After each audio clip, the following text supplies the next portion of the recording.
दोस्तों NDPS act के तहत जब भी पुलिस किसी को भी अरेस्ट करती है, किसी भी व्यक्ति को जब अरेस्ट किया गया, जो सेक्शंस लगे होते हैं एफआईआर में, उसमें आप अक्सर देखोगे एक सेक्शन का जिक्र होता है लगभग सभी एफआईआर में, वो है सेक्शन 29 सेक्शन क्या कहता है? क्रिमिनल कॉन्स्पिरेसी को आप हालांकि 120 बी ऑफ आईपीसी भी देख सकते हैं। हम बात करें 29 ऑफ एनडीपीएस एक्ट 1985 में देखोगे, या फिर ज्यादा लोग होते हैं मिलकर कोई क्राइम करते हैं तो वहां 34 में भी आईपीसी में आप पढ़ सकते हो। बट क्योंकि ये एनडीपीएस एक्ट एक स्पेशल एक्ट है, इसीलिए जो इसके सेक्शंस हैं उन्हीं के आधार पर, उन्हीं के तहत एनडीपीएस केस चलता है, उन्हीं के आधार पर किसी को अरेस्ट किया जाता है। क्या होती है प्रोसीडिंग, क्या बोलता है स्पेशल एक्ट, और साथ में ही 29 जब लग जाती है इसका मतलब क्या होता है? लगभग सभी एफआईआर में कॉमनली आप देखते हो कि वहां 29 सेक्शन एनडीपीएस का लगा होता है। इसके बारे में और थोड़ी डिटेल में आज बात करेंगे अपनी इस वीडियो में। ज्यादा कुछ जानने के लिए दोस्तों बने रहिए हमारे इस वीडियो के साथ। एनडीपीएस एक्ट जो कि 1985 में एक ये एक्ट आया, narcotic drug and psychotropic substance act 1985 special act है। ये एक स्पेशल एक्ट का मतलब क्या है? हालांकि सभी तरह के जो क्राइम होते हैं, अपराध होते हैं, उनके बारे में, उनकी डेफिनेशन, क्या सजा दी जाए, किस तरह से वो सब कुछ चलता है, उसके लिए हमारे पास आईपीसी और सीआरपीसी है। पर आईपीसी का जब आप सेक्शन 41 पढ़ते हैं तो वहां स्पेशल एक्ट का जिक्र है। आप वहां जाके उसके बारे में देख सकते हैं। जितने भी स्पेशल एक्ट बने हैं उन्हीं के जो सेक्शंस हैं उसके तहत ही स्पेशल जो एक्ट होते हैं, स्पेशल जो ये एनडीपीएस एक्ट हो गया, पॉक्सो एक्ट हो गया, सारे स्पेशल एक्ट हैं। तो एनडीपीएस के जो सेक्शंस हैं उसी के आधार पर, उसी के सेक्शंस के अनुसार ही किसी का ट्रायल, किसी का केस चलाया जाता है।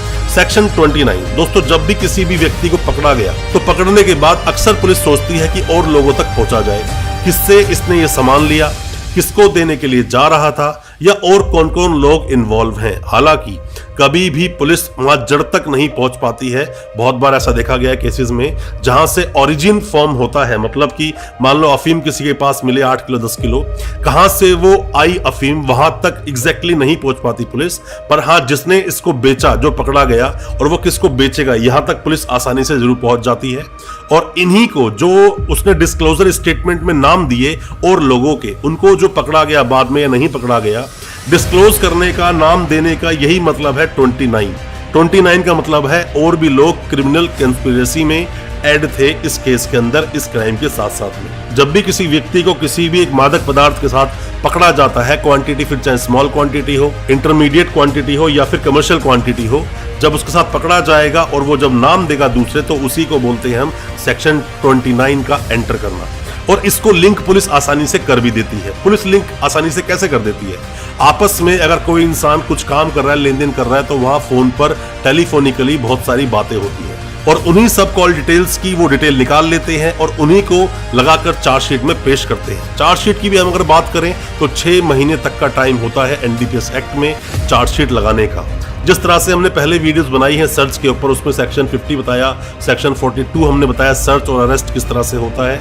आप वो वीडियो देखोगे और अच्छे से आप समझ पाओगे। और बात अभी हम कर रहे हैं सेक्शन 29 की, तो यहाँ पर पुलिस वालों के पास अपनी एक साइबर सेल की टीम होती है। साइबर जो उनके पास टीम होती है, वहां से सब डिटेल्स वो लोग मंगा लेते हैं, निकाल कर अटैच कर देते हैं और साथ में ही लिंक कर देते हैं कि हाँ, इसका दूसरे व्यक्ति से जिसको सामान देने जा रहे हैं, जिससे सामान लिया है, उससे इसका लिंक था। और ये 29 जो होता है, इसको वो प्रूफ इजीली कर देते हैं और आपके वकील साहब इसी पर पुरजोर तरीके से बहस करते हैं कोर्ट में खड़े होकर, पुरजोर तरीके से उस पर बहस कर कर आपको उस केस से निकालने की कोशिश जरूर करते हैं। पर यहाँ पर ये स्टैब्लिश हो जाता है। अब उसके ऊपर ये आपको प्रूव करना होता है कि आपने अगर उससे कांटेक्ट किया तो क्यों किया था, या फिर क्या रीजन था उससे कांटेक्ट करने का।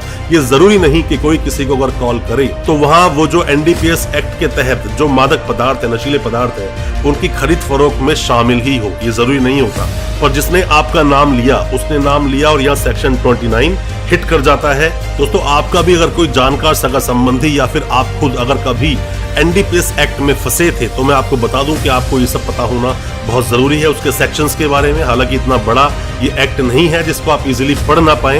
मैं सभी जो लॉ स्टूडेंट्स हैं या नए वकील साहब जो अभी आए हैं अपनी लीगल प्रैक्टिस में, उनको मैं ये कहना चाहूंगा कि बड़ा एक्ट नहीं है, इसको इजीली आप पढ़ सकते हैं, समझ सकते हैं। क्योंकि जब तक नॉलेज आपके पास प्रॉपर नहीं है, एक्ट के सेक्शंस आपको पता नहीं, तब तक आपके अंदर वो कॉन्फिडेंस नहीं होगा जिस कॉन्फिडेंस के आधार पर केसेस लड़े जाते हैं। क्या होती है स्मॉल क्वांटिटी, क्या होती है इंटरमीडिएट क्वांटिटी और क्या होती है कमर्शियल क्वांटिटी, इस पर हमने डिटेल वीडियो बनाया है। आप उसको देखेंगे बहुत अच्छे समझ पाएंगे। और साथ ही किस तरह से पुलिस अरेस्ट करती है और किस तरह से सर्च करेगी और सर्च कौन करेगा, किस रैंक का पुलिस वाला करेगा, इस पर भी हमने वीडियो बनाई है। एक बात और आपको जानना बहुत जरूरी है, एनडीपीएस एक्ट ये भी कहता है कि आपने इस खरीद फरोख्त में जो नशीले पदार्थ थे, जितनी भी धन, जो भी कुछ सामान, आपने जितना भी पैसा कमाया, जो भी प्रॉपर्टीज बनाई, वो सब प्रॉपर्टीज वो लिंक कर देते हैं और उनको पूरी तरह से कुर्क करने की इनको पावर हो जाती है।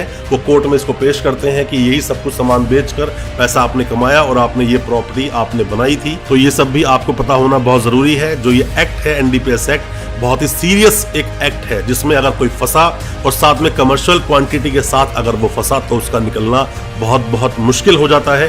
कोई भी किसी भी तरह की सपोर्ट चाहते हैं, मदद चाहते हैं या आप कुछ जानना चाहते हैं, आप कमेंट बॉक्स में अपने सवाल पूछें या हमें व्हाट्सएप करें, हम कोशिश करेंगे आपकी मदद करने की। कोई भी, फिर से मैं आपसे बोलता हूं, कोई भी वकील साहब हैं या कोई भी आप हमारी वीडियो देख रहे हैं, किसी भी तरह की ड्राफ्टिंग आप चाहते हैं किसी भी तरह से क्रिमिनल केस में, या हमारी मदद चाहते हैं, एडवाइस चाहते हैं, हमसे कॉन्टेक्ट आप करें, हम आपकी मदद जरूर करेंगे। बहुत बहुत शुक्रिया, धन्यवाद हमारे इस वीडियो के साथ बने रहने के लिए।